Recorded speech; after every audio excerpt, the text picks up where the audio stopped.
A gente recebe aqui nos estúdios da Nova Brasil FM a secretária de Educação do Distrito Federal, Elvia Paranaguá. Secretária, bom dia, bem-vinda. Bom dia, Ariane. Bom dia, Diego. Tudo bem com vocês? Tudo ótimo. Vamos lá, secretária, para esse papo tem muita coisa quando a gente pensa em educação para conversar sempre, mas a gente separou aqui e elencamos alguns tópicos que podem ser muito interessantes para a gente tentar destrinchar.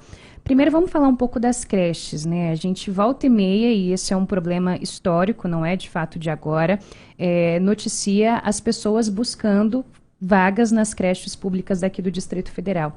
Segundo um levantamento que a própria pasta fez recentemente, seriam cerca de 15 mil crianças aguardando hoje por uma vaga em uma creche pública daqui do DF. O que está sendo feito? O que pode ser feito, secretária, para tentar de alguma forma acomodar essas pessoas, aumentar essas creches, essas vagas abertas aqui no DF? O que pode ser realizado e o que já está sendo feito? Então, Ariane, primeiro bom dia, ouvintes da Nova Brasil. Esse é o tema hoje que mais nos instiga a buscar soluções. Quando eu assumi a Secretaria de Educação, 2 anos atrás, em julho de 2021, ainda retornando da pandemia, o governador lançou esse desafio para mim. Ele falou, Elvia, a gente precisa possibilitar que a mãe saia de casa para trabalhar com segurança, deixando a sua criança no local que vai ser assistido, que vai ter tudo o que ela precisa, desde a estimulação, a refeições, aos cuidados. Então, a gente começou a pensar numa série de possibilidades. E aí veio o programa do Cartão Creche. Então, o Cartão Creche deu um incremento em 2 anos de aproximadamente 7 mil novas vagas. Por quê? Você é dono de uma creche privada, cabem 200 crianças, você tem 100. Então, eu compro as outras vagas, o governo compra as 100 vagas, e assim a creche não fica ociosa e a criança fica assistida. Então, avançamos bastante. Avançamos também com a construção de creches. Nesse momento, no Distrito Federal, nós estamos construindo 21 creches para serem entregues até o ano que vem. Em todo o DF, secretária? Em todo o DF. Em todo o DF, né? Inclusive naqueles locais de maior vulnerabilidade social, né? Como Estrutural, como Sol Nascente, Itapuã, esses locais a gente está construindo creche. E vamos avançar. O projeto é que a gente faça 40 nesse segundo governo Ibanez Rocha. Ampliando para quanto? Chegaria a tanto total? Olha, somando com as que nós já temos e as parceiras, nós chegaríamos aí a 250 creches. É pouco ainda. É pouco ainda. É pouco porque existe uma portaria ministerial muito antiga, de 1988, 89, a 321. E é uma portaria porque naquela época, creche era vista como uma área social, questão social, não educacional. Mas é uma etapa da educação, porque a criança já começa a ser trabalhada para desenvolver. Então, houve essa portaria ministerial do Ministério da Saúde. Nossa, saúde, cuidando da creche? Saúde, colocando as normas de como teria que ser. Então, eles impedem que a creche ocupe um segundo andar, que não passe de 200 crianças. E a gente tem creches excelentes, com toda a estrutura, para caber 400 crianças. Então, isso também, essa legislação federal, ela também tem atrapalhado os avanços. A maioria dos estados resolveu mexer, e nós estamos mexendo também. Então, eu estou com a minuta de decreto pronta para o governador Ibanez já ir para o jurídico dele, para analisar. Agora, em setembro, a gente deve soltar esse decreto. Olha aí, e novidade isso aqui para você ouvinte, de primeira. Muito bom. E esse decreto, ele vai possibilitar a creche em segundo lugar, desde que, e é bom que o ouvinte escute, aquele dono de creche, tudo, o bombeiro deu ok. A creche em segundo andar. Também no segundo andar, porque ela só é permitida no térreo. E nós temos vários espaços no Distrito Federal que tem o segundo piso. Mas hoje é proibido. Então, a gente, por meio do decreto, tirando essa trava, Se o bombeiro disser, ó, tem o guarda-corpo, não corre risco nenhum. Enche de grade, tela, né? Tela, põe um elevador, põe uma rampa, não tem problema. O bombeiro vai dizer, ok, e a gente vai seguir aquilo. Então, o trabalho, sabe, Diego, uma parceria de muitas mãos, porque a Defesa Civil olha, porque os bombeiros olham e dão ok, cada um tem uma etapa, né? Então, a vigilância sanitária também, os nossos engenheiros e arquitetos da secretaria veem os passos, se dá para colocar mais um berço, mais um colchonete. Então, tudo isso é um trabalho feito com muito rigor e muito cuidado para dar segurança às crianças numa fase que elas não têm autonomia. Então, isso é muito importante. Muito bem, 8h41, nós estamos ao vivo aqui no Jornalismo da Nova Brasil FM com a secretária de Educação do DF, Elvia Paranaguá. Se você tiver alguma pergunta, algum questionamento, pode mandar para o nosso WhatsApp, Ariane, que é o... Muito bem, é o 981484631. Secretária, que é minha conterrânea, piauiense, não é isso, secretária? Piauiense de corrente. Essa república do Piauí está grande aqui no Distrito Federal. Secretária, vamos falar um pouquinho, a gente teve essa greve dos professores no mês de maio, nós acompanhamos aqui na Nova Brasil FM, noticiando diariamente as reuniões em busca de um acordo. Esse acordo finalmente, que bom, veio. Esse projeto de lei já foi aprovado pela Câmara Legislativa, vamos ter toda a sanção de tudo isso, os pagamentos começarão a ser feitos conforme o que foi acordado. A minha pergunta é, com isso se soluciona essa questão, porque o que Brasília não quer é uma queda de braço permanente entre a categoria e o executivo local, né, secretário? Nós tínhamos 5 anos que não acontecia greve no Distrito Federal. Veio a pandemia também, que de uma certa forma, né, sim, colocou todo mundo dentro de casa, numa situação muito delicada. Mas a greve é um direito legítimo do trabalhador de buscar, né, os seus direitos e melhorar. Foi feito um grupo uma mesa de negociação entre Casa Civil, CEPLAD, né, Secretaria de Planejamento, com o secretário Ney, secretário Gustavo Rocha e nós da Educação. A Câmara Legislativa também participou ativamente, né, desses acordos. Veio para dentro o presidente Wellington Luiz e vários deputados também participaram, trouxeram suas contribuições, né, o Gabriel Magno, que inclusive é professor da rede, e outros. Então, a gente fez o que era possível e o avanço foi significativo. Era um desejo já da categoria antigo de incorporação de uma gratificação, e essa incorporação está sendo feita, né? Vai ser implementada no salário de outubro, que vai ser pago no 5º dia útil de novembro. Então, as coisas deram uma acalmada e a gente assim vai... A construção não para, né? A gente está constantemente em conversa com o sindicato, com os 2 sindicatos também, com os auxiliares da carreira Assistência e Educação, procurando melhorias, né, para ambas as categorias. É um monitoramento, então, permanente, secretária? Permanente, escuta permanente.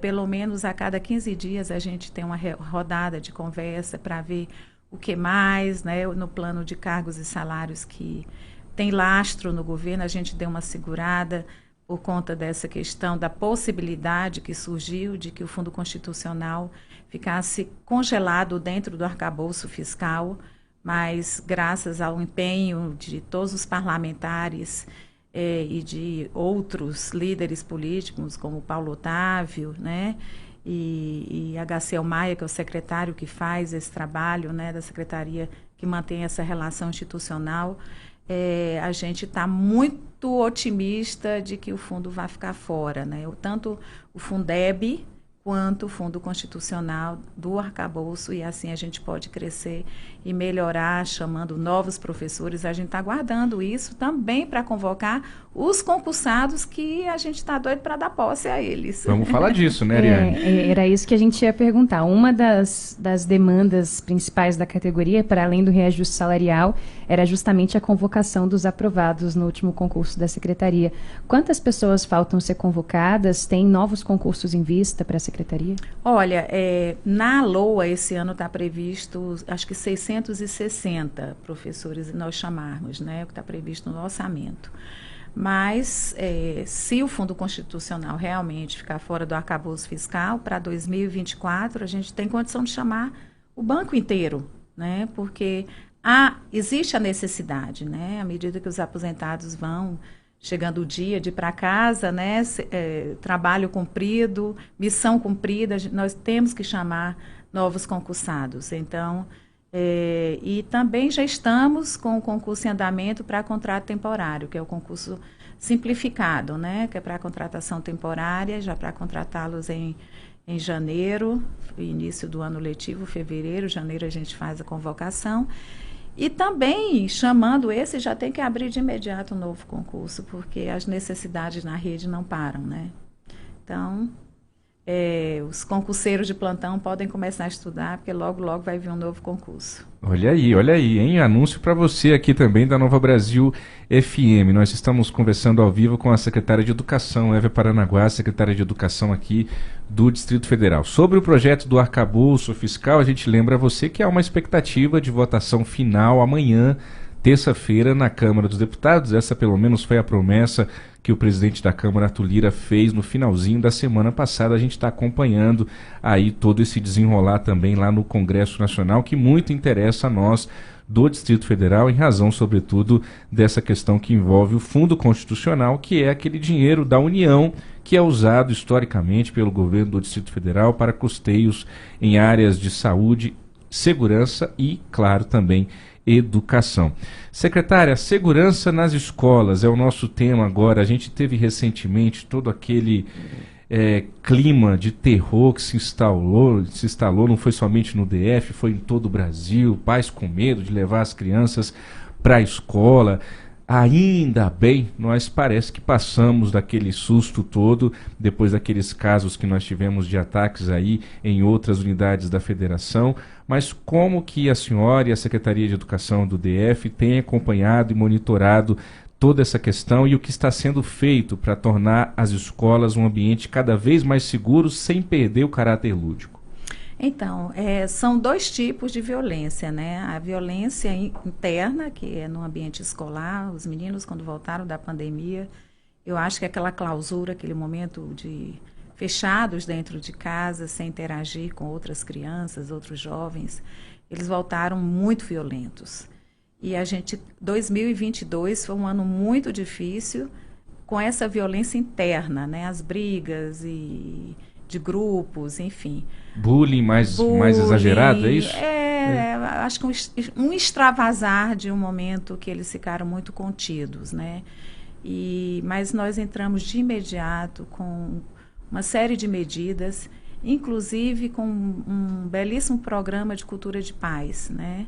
Então, as próprias escolas fazem as suas experiências. Nós temos hoje, a gente está finalizando um caderno com todas as experiências de cultura de paz adotadas pelas mais diversas escolas do Distrito Federal, desde a educação infantil até o médio. E isso a gente vai fazer numa espécie de um cardápio, onde a escola olha e diz, eu acho que isso vai ser bacana para a minha escola, vou implementar esse aqui. Então, todo um trabalho eu quero fazer aqui, sabe, Diego, um agradecimento muito grande à segurança pública, porque eles voltaram de forma muito forte com o batalhão escolar. Nós já inauguramos 3 postos de batalhão escolar dentro de nossas escolas, que ficam como uma espécie de ponto de atendimento para a região. Então, qualquer problema dentro ou fora da escola, rapidamente eles são acionados e como eles estão naquela localidade, eles chegam num espaço de tempo muito curto. Então, fica aqui meu agradecimento à Coronel Renata, ao secretário, a toda a equipe, né, da Segurança Pública, exatamente por ter nos dado essa tranquilidade ao intensificar esse atendimento que é muito importante. Então, a gente vai trabalhando a cultura de paz, mostrando para as crianças, né, o que é necessário, né, para manter um ambiente escolar saudável, tranquilo, né? Então, a gente trabalha a criança, trabalha com os professores, porque o professor sofre muito, né? Com as crianças numa explosão de violência. E externamente, né, o batalhão fazendo as rondas e a polícia fazendo as rondas. Estamos fazendo um pregão, né? Logo, logo vai sair o edital também para colocar a câmera nas escolas que ainda não têm, interligar esse sistema. Também estamos vendo um controle de sistema Goiás, tem um muito bom, que faz a leitura facial, que já verifica se o menino está portando algum objeto, né, que possa perfurar ou machucar o colega, metálico. Então, são uma série de ações que a gente está adotando, porque os lobos solitários, eles atuam no momento que todo mundo baixa a guarda. Você vê que a gente está num momento já há uns meses sem nenhum episódio no país. De repente, quando você baixa a guarda, eles vêm. Então, a gente não pode baixar a guarda. Tem que estar atento. A inteligência da Polícia Civil está constantemente monitorando redes sociais. Então, é um trabalho feito em parceria com muitas áreas. A saúde hoje, eles têm a Secretaria de Saúde, eles têm um programa muito bacana também voltado para isso. O Gama tem um projeto bem interessante, que você leva as crianças, desde escalda-pés até trabalhos terapêuticos, seguindo toda essa terapia oriental. Então, são uma série de ações que fazem com que o ambiente escolar se torne um ambiente seguro. Secretário de Segurança, que é o Sandro Avelar, e que é ouvinte assíduo aqui também. Meu abraço, secretário Sandro. Tá ouvindo a gente, e o certamente. Executivo Paturi são grandes parceiros nossos. Muito bem. Ariane, a gente falou muito dessa questão da violência nas escolas, né, meses atrás. Que bom que a gente faz tempo que não fala disso, que bom que continue, tomara que continue assim. Mas a gente falava, secretária, aqui no jornal com o nosso ouvinte, como é angustiante a gente pensar numa escola que precise de detector de metal para essas crianças entrarem, né?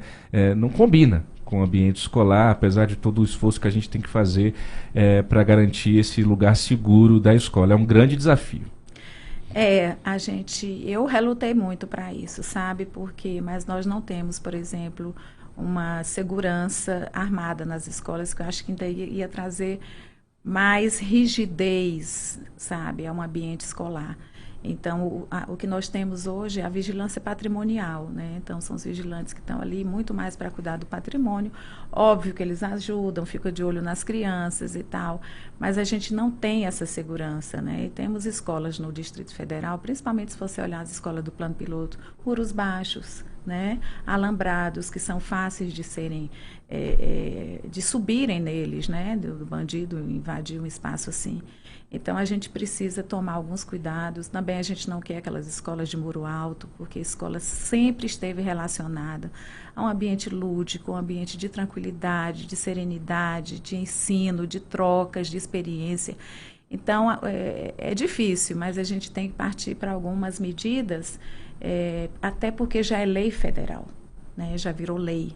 Então, Olha essa só. questão da segurança, muito recentemente foi aprovada nas duas casas. O presidente Lula acho que não sancionou ainda, mas deve sancionar, por conta dos inúmeros casos que nós tivemos pelo Brasil. Graças a Deus, o Distrito Federal nós não tivemos nenhum caso ainda, e a gente torce para que não tenha, por isso todo esse cuidado, a inteligência, investigando as redes sociais e possíveis lobos solitários. Esse projeto é o projeto que prevê sistema permanente de vigilância eletrônica, entre outras questões, nas escolas de todo o Brasil, secretária. Exatamente, foi aprovado. Agora 8h53, a gente está caminhando para o finalzinho da nossa conversa, mas, secretária, ainda em tempo, já que a gente está falando de segurança e até presença da Polícia Militar nas escolas, a gente teve agora no mês de julho o governo federal acabando com o Programa Nacional das Escolas Cívico-Militares. A gente tem algumas delas aqui no DF, algumas que faziam parte desse programa nacional, outras que existem por conta de uma parceria da educação com a segurança pública. À época, o governo do DF, a própria vice-governadora e o governador afirmaram que esse modelo funcionou e funciona muito aqui e que tem a aprovação de pais e alunos. E eu queria saber como é que está isso agora, esse entendimento do governo de que esse modelo funciona aqui para a capital permanece? Existe a expectativa de se ampliarem essas escolas cívico-militares? Então, a escola cívico-militar ela surgiu principalmente naquelas localidades de maior violência, que eles chamam mapa de sangue ou mancha de sangue, onde o tráfico estava muito presente, próximo às escolas, nos arredores das escolas e até internamente. Então, foi feito um mapeamento por parte da Secretaria de Segurança Pública, com base em evidências, em dados oficiais, e foram mapeadas essas escolas, né? Então, a presença da Polícia Civil, da Polícia Militar e também do Corpo de Bombeiros é exatamente para dar essa segurança, essa tranquilidade aos meninos e à comunidade escolar. Então, eles ficam com a parte toda a parte pedagógica, toda a parte de direção de escola, os alunos são nossos, todos os cuidados, tudo é da Secretaria de Educação. Né? Eles entram mais com a questão disciplinar. E é importante porque o professor não consegue nem dar aula num ambiente muito tumultuado, de grande violência. Então, a gente percebeu aquela calmaria, hoje as escolas, os meninos estão aprendendo, a gente está melhorando nos indicadores. E o Brasil inteiro adotou. O Distrito Federal, por ser um estado menor, a gente tem só 16 escolas. Mas o Paraná, por exemplo, tem mais de 200 escolas cívico-militares. E o que aconteceu quando o MEC resolveu que acabaria com... Não é que acabaria com as escolas, eles acabariam com o repasse que é feito do PSIM, né, que é o programa das escolas cívico-militares, para os estados. Só que a comunidade abraçou. A comunidade quer... Eu já recebi mães, por exemplo, da estrutural, que me procuraram dizendo, secretária, não deixa acabar. Por quê? Porque o meu filho está mais tranquilo, ele está melhor, ele está sendo assistido, ele sai para a escola, eu fico tranquila, saber que o meu filho vai voltar vivo. Se eu ouvir isso de uma mãe é muito impactante. Eles querem, inclusive, pedir, e a gente já alterou a norma, que venha o nome cívico-militar no certificado de conclusão do curso, né, no histórico escolar, porque eles entendem que por morarem numa região que já é marginalizada, o menino estudando numa escola assim, opa, aí você, Diego, vai empregar um garoto desse aqui na rádio, né, para fazer um trabalho de escritório, de office boy, você olha e diz, esse menino cumpre horário, ele sabe o que é respeito. Então, essas questões são importantes para as famílias, porque eles realmente passam a ter toda aquela disciplina que é importante. A disciplina faz parte da educação. Então, eu recentemente estive em Cuiabá, agora, 2 semanas atrás, e o ministro esteve presente, o ministro Camilo tem feito um excelente trabalho, ele é muito sereno, dialoga com todas as áreas. E ele saiu uma matéria lá em Cuiabá, quando nós estávamos, uma conversa que ele manteve com o governador de lá, que eles manteriam as escolas cívico-militares lá. Então, acredito que se vão manter também no Mato Grosso, provavelmente eles estão revendo isso, porque a comunidade quer, a população brasileira abraçou. Então, o MEC ficaria muito estranho, o MEC rejeitar um projeto que a própria sociedade quer, né? Onde fica, então, a questão democrática de você ouvir o que a comunidade quer? Então, eu acredito que eles vão rever isso.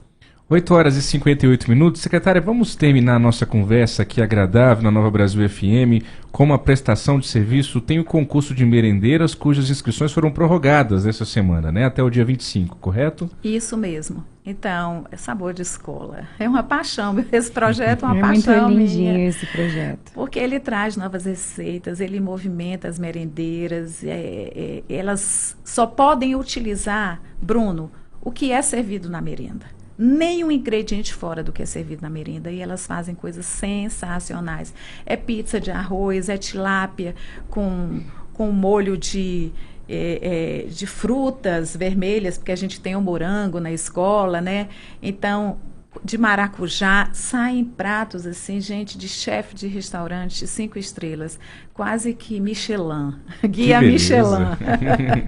E no final, então, a gente pega essa coletânea, faz um livro e distribui na rede para que eles possam usar como cardápio para a inovação da merenda escolar, que está de excelência. E qual é o serviço completinho? As inscrições podem ser feitas aonde, secretária? Então, as inscrições são feitas no site da secretaria, né? Ok. E assim que tiver os grupos montados, a gente vai começar a ter as classificatórias e desclassificar quem não ficar. Infelizmente, a gente queria premiar todo mundo, mas não dá, né? Para chegar nos finalistas. Mas assim mesmo a gente junta todas as receitas de todas, não só das finalistas, e coloca. E premia, tem prêmio, né? Prêmio com bolsa para fazer curso de nutrição, prêmio em dinheiro. É bem bacana. Se inscrevam, meninas merendeiras e meninos merendeiros. Muito bom.